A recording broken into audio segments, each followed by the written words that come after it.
Okay, part three. I'll try to make it quick because I know I'm rambling now. This is bad. So, anyway, so part three. So, after I had broke down that night and I had cried to him, I woke up the next day and I went for a run and I was trying to be productive and I figured out where I was going to move and I was going to move that next weekend and it was like set.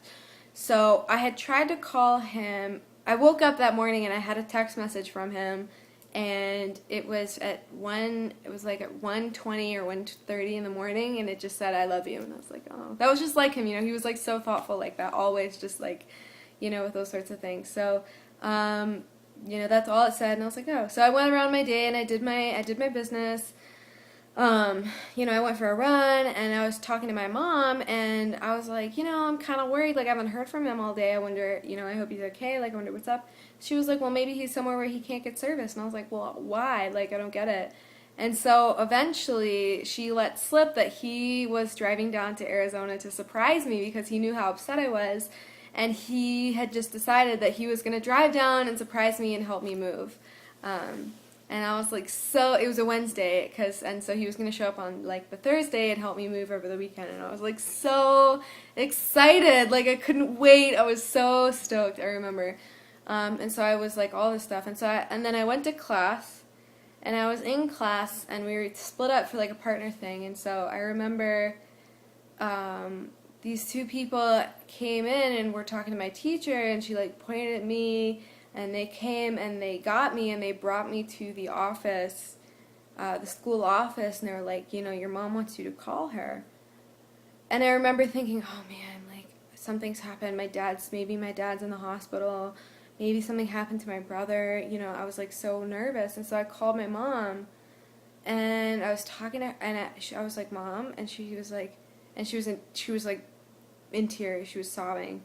She was like, I'm on the plane. I'm on the plane now. We're about to leave.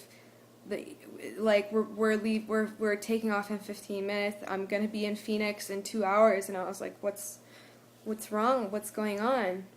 And she was like, Maneve is dead. And I remember I hung up the phone and I threw it across the room. And I just sat there and I started pulling at my hair.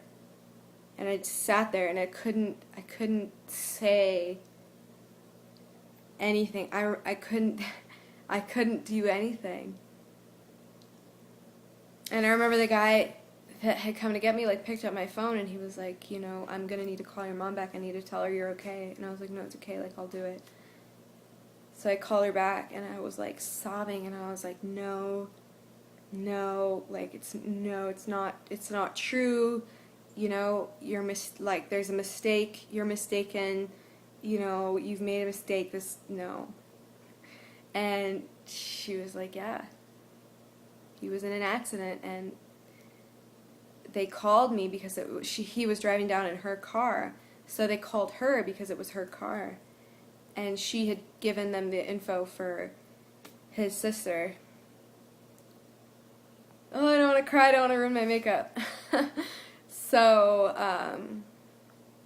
yeah, and I don't remember anything after that, it's so weird. I think I went to my friend's house, and then I packed a backpack, and my friend drove me to Phoenix, and I met her at the airport, and,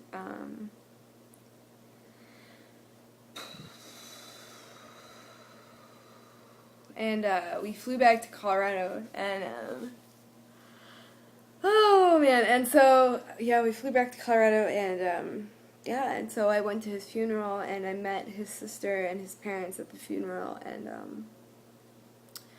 since this day, his family and I have actually had a really good relationship, which is funny, because they hated me when he was alive, but now, we have a really good relationship, and so after that, obviously, I had no idea who I was, and so, of course, again, I got really heavily back into alcohol, heavily, and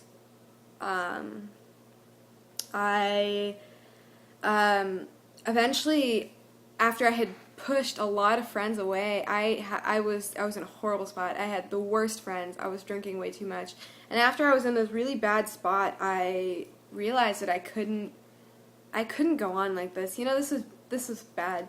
He was not happy with me. And I realized that. I was like, Munib is not happy. This is not what he wants me to do. He wants me to go on. Like, he wants me to be happy. Like, he wants me to, like, be a better person. He doesn't want to see me, like, drinking my life away, like waking up at 3 o'clock every day in the afternoon and then, going out and drinking again. Like, that's not what he wants.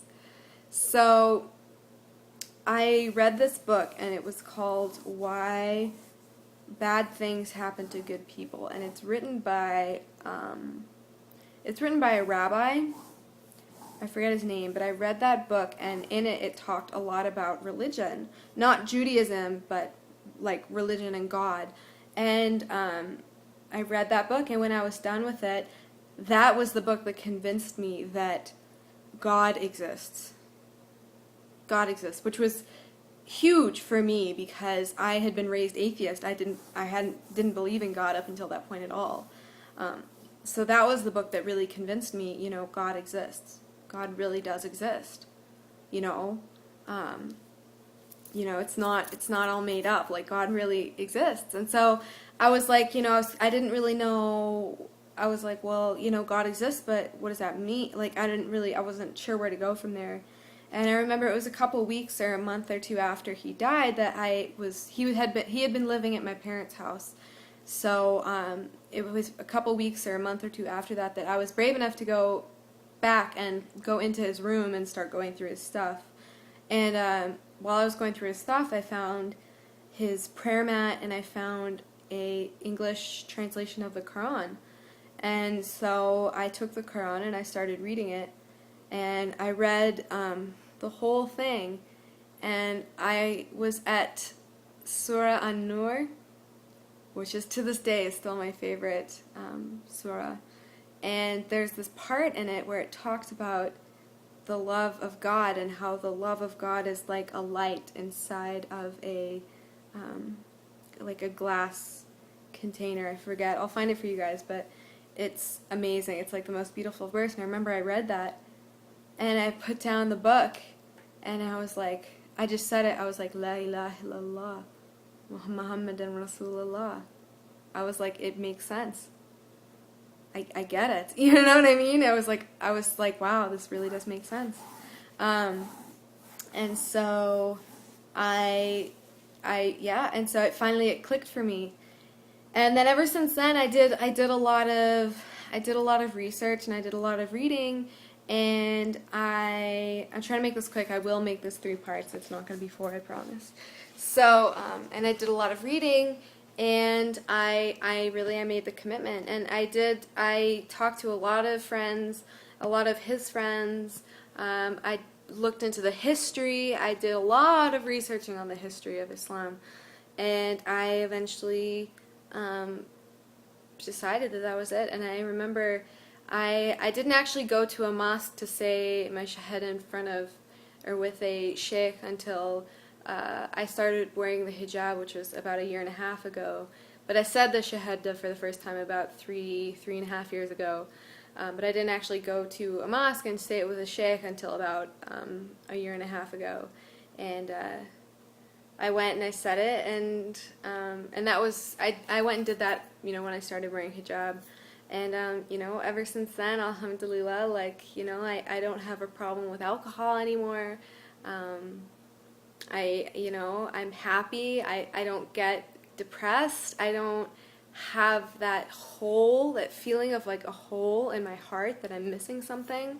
Alhamdulillah, subhanallah, I don't have that. And I'm so grateful because, I found Islam and Islam found me, and, alhamdulillah, I'm on the right path now, and I'm happy, and I couldn't ask for anything more. And, I don't know, I'm a different person. I'm happier now, and yeah, that's it. So I hope you guys enjoyed that, and I'm sorry, I know it was so stinking long, but I hope that it was okay and that you're not so bored. So that's my story, and I will talk to you guys soon. Bye.